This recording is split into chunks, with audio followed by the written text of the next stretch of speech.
Hello. We have come to that time of year where I talk about all the books I read in 2023. It was a total of 7 books because I'm missing a book. But I read 7 books this year. Not as much as 2022. 2022 I did 14 books. But hopefully in 2024 we'll get back into the teens. 2023 we were just a little busier, I guess. So I'm going to talk about all the books I read and which ones I liked the most, which ones I didn't, all that good stuff, okay? The first book, let me move these to the side. The first book was 'Tis the Season for Revenge by Morgan Elizabeth. I had started this one December 2022, but I finished it in January 2023. It was supposed to be a rendition of Legally Blonde, but like Christmas version. And basically the main character was trying to get back at her boyfriend who broke up with her by dating his boss. So it's kind of like Legally Blonde, except she was dating the boss, not trying to go to Harvard or anything like that. A lot of people really like this book. It was okay for me, like nothing too amazing, nothing that I am gonna like want to read this book again type of thing. It was a cute little festive book. The cover is really cute. I have no complaints, but also like this book wasn't, anything special in the first place. If I figure out how to put pictures in a TikTok, I'll figure it out, because that brings me to my second book, Highly Suspicious and Unfairly Cute by Talia Hibbert. Hopefully I can figure out how to put a picture of it, because I lent it to my friend's sister and I just don't have it with me. But that was a really good book. I enjoyed that book a lot. I like anything that Talia Hibbert writes. It was so cute. It was academic rivals, enemies to lovers, but it was like high school kids. It was such a cute book. I would totally reread that book. If I had it here, I probably would have read it, but I immediately recommended it to my friend's sister because she's in high school and she likes reading. And I was like, this book is perfect. So that is a good one. That was one of my high rated ones for this year. The third book, and I think might be the biggest book I read this year, maybe, Magnolia Parks by Jessa Hastings. This book was highly talked about in the TikTok book community, okay? It was 494 pages. This book took me forever to read because it's so big and it's part of a series. I didn't love this book, unfortunately. I wanted to, but I just couldn't get with the characters. I love the cover of it. I love this cover so much. I know people say they don't like this cover, but to me, this cover is just so cute. But it was just a lot. The main character, she got on my nerves. Her love interest, ex-boyfriend, whatever his name, he got on my nerves. Like, everybody in this book got on my nerves. And it was just so long and it was just so toxic. And I don't mind a little toxicity in the books, but it was just too toxic for me. I wanted to just, if I knew the main character in real life, I'd just be like, get a grip.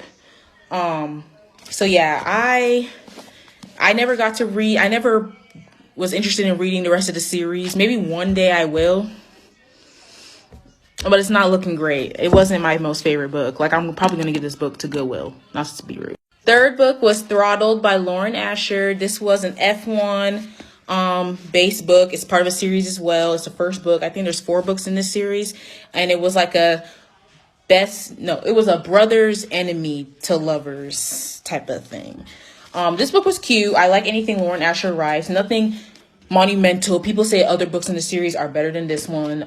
But it was a cute book. Like, I liked it. I liked the whole Europe tour thing that went on in this book.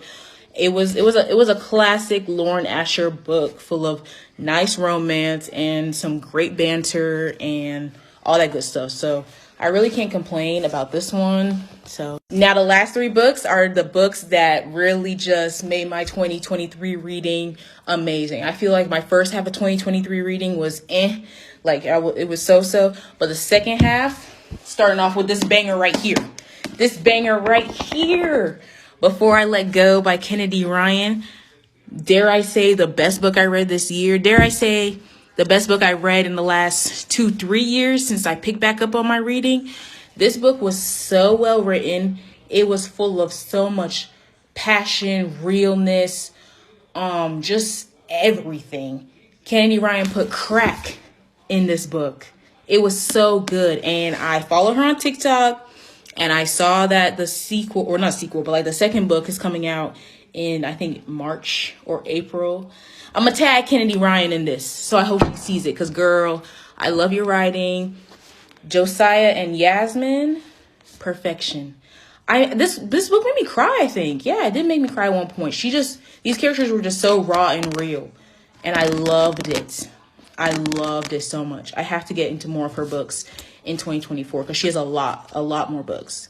This book was so good, and its cover is beautiful, and rumor has it that there's a show coming out. I'm not really sure if that's factual, but this book was so good. Like 10 out of 10. 10 out of 10. Another banger. Love Theoretically by Ali Hazelwood. Ali Hazelwood can do no wrong in my eyes. I've read pretty much almost all her books. I haven't read her newest book, Checkmate or Check and Mate, but I will be. But I read her 2 previous books before this one, and this is absolutely her best one. This was so good. It was another STEM lovers romance that we know Ali Hazelwood can write. It was just so good. I loved it. Jack and Elsie. Jack was perfection. Okay? I was so down bad for a blonde man. It's never happened in my life. This book was so good. I loved it. Ali Hazelwood, she put her whole foot in this. Her best book thus far. Of course, I have to read her other ones. People are saying her newest one is good. And I heard she's coming out with another book in February. That's supposed to be like a fantasy. That's new. That's different. But yeah, this book was so good. I loved it. No complaints. None. Ended off the year with Mile High by Liz Tomford. Again, banger. I hate to be like sounding like what is it called when you repeat the same thing over and over? A dead horse, or beating a dead horse, whatever that saying is. This book was so good. And apparently the second book to this is better. Like, apparently the second book is the book. It's called The Right Move. But I love this one. What's his name? I can never remember these people's names. Xanders and Stevie.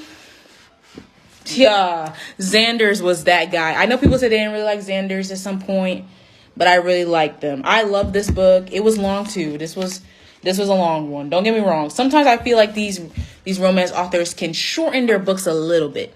Like, I don't feel like every romance novel got to be 460, 480 pages. Let's make it 350. Can we do that? But this was so good. I really enjoyed Mile High. So out of all the books I read this year, I would recommend Highly Suspicious and Unfairly Cute. Hopefully I can get a picture of it. Mile High, Love Theoretically, and probably the number one I would recommend is Before I Let Go. If you really want, like, not a cheesy romance, but like a real romance, this is one I would recommend. But anyway, that's all. Here's to more good reading in 2024. Bye.